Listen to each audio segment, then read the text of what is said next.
இல்ல நான் கவுன்சிலருக்கு நிக்கலாம்னு பார்க்கல. யாரு நீனு? என்ன கவுன்சிலர் வேலைலாம் என்னென்ன இருக்குன்னு தெரியுமா? என்ன கவுன்சிலர்னா அங்கே தண்ணி வருதான்னு பார்க்கணும், ரோடு ஒழுங்கா இருக்கான்னு பார்க்கணும், அப்புறம் மக்களுக்கு எதுவும் தேவையா அப்படின்னு பார்க்கணும். பார்த்து செய்ய வேண்டியதுதானே. மக்களுக்கு என்ன தேவைன்னு பார்த்து செய்யலாம். மக்கள் ஆளுக்கு ஒன்று கேட்பாங்க. இதுதான் பிரச்சனை கவுன்சிலர்கிட்ட. இந்த தெருவில் இருக்கவன் ஒன்று கேட்பான், அந்த தெருவில் இருக்க ஒன்று கேட்பான். யாருக்கு பண்ணுவேன்? இப்போ என் ஃப்ரெண்ட் ஒருத்தன் கேட்பான், என்னோட எதிரியும் கேட்பானோ. ஆமா. ஓ அவ்வளோ கஷ்டமா கவுன்சிலர் இருக்கு. இதே மாதிரி ஒரு இக்கட்டான சூழ்நிலையில மாட்டிட்டு முடிக்கிறாரு நம்ம ஜீவா. படம் பேரு தலைவர் தம்பி தலைமையில்.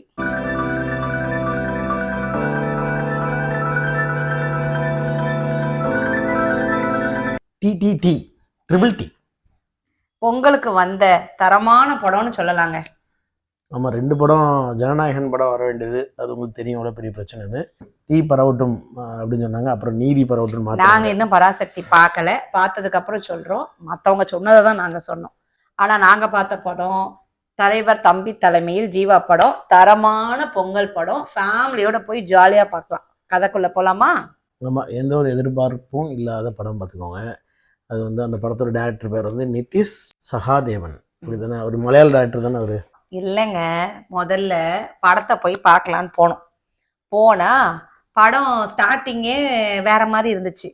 என்னடா நம்ம இதுக்கு முன்னாடி இந்த ஸ்டைல் படத்தை பார்த்துருக்கோம், ஆனால் தமிழில் பார்த்தது இல்லையே அப்படின்னு சொல்லிட்டு வந்து அந்த டைரக்டர் பேரை கூகுளில் சர்ச் பண்ணி பார்த்தா அவர் மலையாள டைரக்டரு. இதுக்கு முன்னாடி மலையாள படம் எடுத்திருக்காரு. அதான் அதில் வச்சிருக்க ஷார்ட்டு சீன்ஸ் எல்லாம் பார்த்தீங்கன்னா அப்படி நம்மளை புதுசாக ஃபீல் பண்ண வைக்குது படம். ஆமாம், படம் வந்து ஒரே ஒரு நைட்டில் நடக்கிறது தான். ஒரு பக்கத்து வீட்டில் 2 பேர், தம்பி ராமையா சார். சரி, படத்தோட ஹீரோ யாரு? படத்தோட ஹீரோ வந்து ஜீவா. இல்லைங்க, படத்தோட ஹீரோ ஈகோ.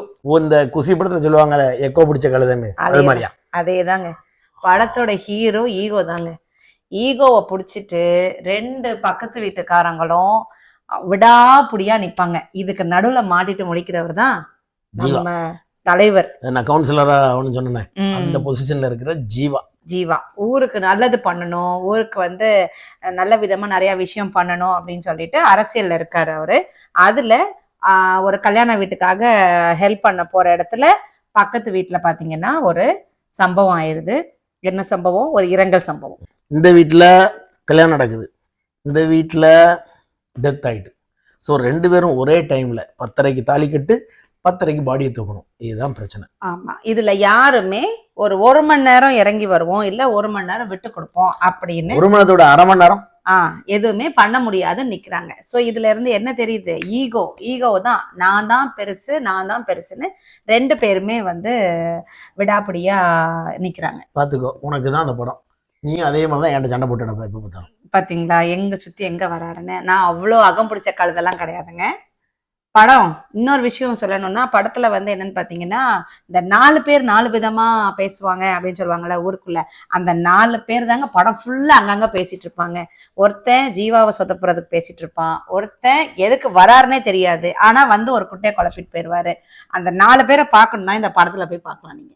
ஆமா, இப்ப இந்த ஜீவா கேரக்டருக்கு ஆப்போசிட்டா ஒரு கவுன்சிலர் இருப்பாருல்ல, கவுன்சிலரா போட்டி அவரு கூட அந்த லப்பர் பந்து படத்துல ஃப்ரெண்டா வருவார். தினேஷுக்கு வந்து மாப்பிள்ளையா மச்சானா வருவாரு. நல்லா பண்ணியிருந்தாரு. குடிச்சிட்டு கிரிக்கெட் ஆடுறத பத்தி கமெண்ட் பண்ணிட்டே இருப்பாரு. அவரு இந்த படத்துல நடிச்சிருக்காரு. நல்ல ரோல் பண்ணியிருந்தாரு. நல்ல ரோல் மீன்ஸ் அவர் நல்லா அவரோட ரோல பண்ணியிருந்தாரு. அவர் பேர் என்னது? அவர் பேர் தெரியலையே. சரி, நம்ம சர்ஜனுக்கு வருவோம். திவாகர். ஓகே, சரி, நம்ம சர்ஜனுக்கு வருவோம்.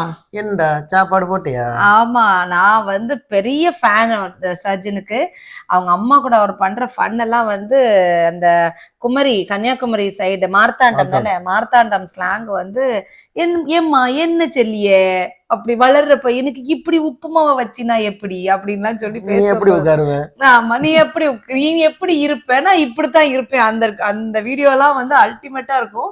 சோ நான் வச்சு பார்த்துட்டு இருப்பேன். எனக்கு ரொம்ப ஸ்ட்ரெஸ்ஸா இருந்ததுன்னா நான் சர்ஜனோட அந்த படத்தோட ஒரு கேள்வி, சர்ஜன் கையில இருக்கிற ஒரு டாக் இருக்குல்ல, அந்த டாக் பேர் என்ன தெரியுமா? ஐயோ, ஆமா, அர்னால்டு. அர்னால்டு ஸ்வார்ஸ்நெகர். ஆக்சுவலா கடைசியில அதுதான் வந்து ஒரு ட்விஸ்ட் கண்டுபிடிச்சு கொடுக்கும். அதை நாங்க சொல்ல மாட்டோம், அதை நீங்க படத்தை பார்த்து கண்டுபிடிச்சுக்கோங்க. ஸோ படம் நல்லா போகுதுங்க, எங்கேயுமே வந்து உங்களுக்கு போர் அடிக்காது, மூஞ்சி சுளிக்க வைக்காது. நெக்ஸ்ட் என்னன்றதை ப்ரெடிக்ட் பண்ணவும் முடியாது. ஸோ நல்லா பண்ணியிருந்தாங்க. தம்பிராமையா ஆக்டிங் சொல்லவே வேண்டாம். இவர் பேர் என்னது, இளவரசு. அவரு நம்ம கேசரி பேண்ட் போட்டவர், அவர் மாதிரி பண்ணி காட்ட பார்ப்போம். அமிதாப் மாமாக்கும் வந்துச்சு அப்படின்ற மாதிரி. சோ நிறைய அவங்களோட ஆக்டிங்க பார்த்து அட்மையர் ஆயிருக்கும். சோ இதுல அவங்க 2 பேரும் தான் வந்து ஆப்போசிட். சோ இவனை நான் விட்டு கொடுக்க மாட்டேன், அவனை நான் விட்டு கொடுக்க மாட்டேன்னு சொல்லி 2 பேரும் பண்ற விஷயங்கள். அப்புறம் இந்த பொண்ணு சௌமியான ஒரு கேரக்டர்ல ஒரு பொண்ணு பண்ணிருக்கா, ரொம்ப அழகா பண்ணிருக்கா. நடுவுல வந்து ஒரு அழகான வார்த்தை சொல்லுவாங்க இந்த படத்திலேயே, ஹைப்பான டயலாக். அதுதான் அவங்க 2 பேருக்குமே.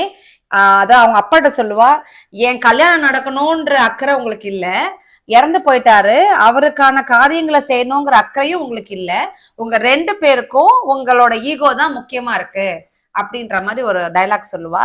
கரெக்ட் தானே? நீ ஒரு 1 hour நான் தள்ளி வச்சுக்கிறேன் கல்யாணத்தை அப்படின்னு சொன்னாலும் விட்டு கொடுத்துருந்துருக்கலாம். இல்ல நான் ஒரு 1 மணி நேரம் கழிச்சு நான் பாடி எடுத்துக்கிறேன்னு சொல்லியிருந்தாலும் அந்த இடம் அங்க சால்வ் ஆயிருக்கும். 2 பேருமே நீ பெருசா நான் பெருசான்னு ஈகோ பிடிச்சி பண்றதுதான் இதாச்சு. கடைசியில கிளைமேக்ஸ் வந்து எதிர்பார்க்காத ட்விஸ்ட். அதை நீங்க போய் தியேட்டர்ல பாருங்க, கண்டிப்பா தியேட்டர்ல போய் பார்க்க வேண்டிய படம். எனக்கு அந்த படத்துல பிடிச்ச ஒரு முக்கியமான சீன் இருக்கு. அந்த இளவு வீடுன்னு சொன்னல, செத்து பேர் அந்த தாத்தாவுக்கு வந்து ஒரு காஃப் சிரப்புக்கு வந்து தம்பிராமையாக கொடுப்பாரு. அப்போ அந்த தாத்தா என்ன பண்ணுவார் தெரியுமா, கீழே குனிஞ்சி ஒரு பாட்டில் சரக்கு எடுத்து அந்த காஃப் சிரப்பில் ஒரு கட்டிங்கை ஊற்றி அப்படியே அடிச்சுட்டு போய் படுத்துருவாரு. அப்புறம் அந்த பிள்ளைகள்லாம் பொம்பளை பிள்ளைங்க டான்ஸ் ஆகிட்டு இருக்கு பாருங்க, அப்போ அந்த கயிறை பிடிச்சி எந்திரிச்சு எட்டி பார்த்துட்டு அப்படியே வந்து செத்துட்டாரு. இதுதான் செம. இல்ல அதுதான் அந்த மலையாள மூவிஸ் நிறைய பாக்குறவங்களுக்கு இந்த படம் கண்டிப்பா ரிலேட் ஆகும். மலையாள மூவிஸ் பார்க்காம பாக்குறவங்களுக்கு இந்த படம் ரொம்பவே புதுசா இருக்கும். அதனால கண்டிப்பா உங்களுக்கு ஒரு புது அனுபவமா இருக்கும். ஜீவா பொங்கல் தான் இது எனக்கு தெரிஞ்சு. ஜீவாக்கு ஒரு சூப்பரான கம்பேக். ஆமா, கடைசியில கவுன்சிலர் வீட்டுல தண்ணி வராது தெரியுமா? கவுன்சிலர் வீட்டு தண்ணி வராது. அப்போ ஒரு டயலாக் வரும், சொல்லுங்க பாக்கலாம். அதுவா, கண்டிஷன்ஸை ஃபாலோ பண்ணுங்கடா, கண்டிஷன்ஸை ஃபாலோ பண்ணுங்கடா ஒரு டயலாக் வச்சிருப்பாரு.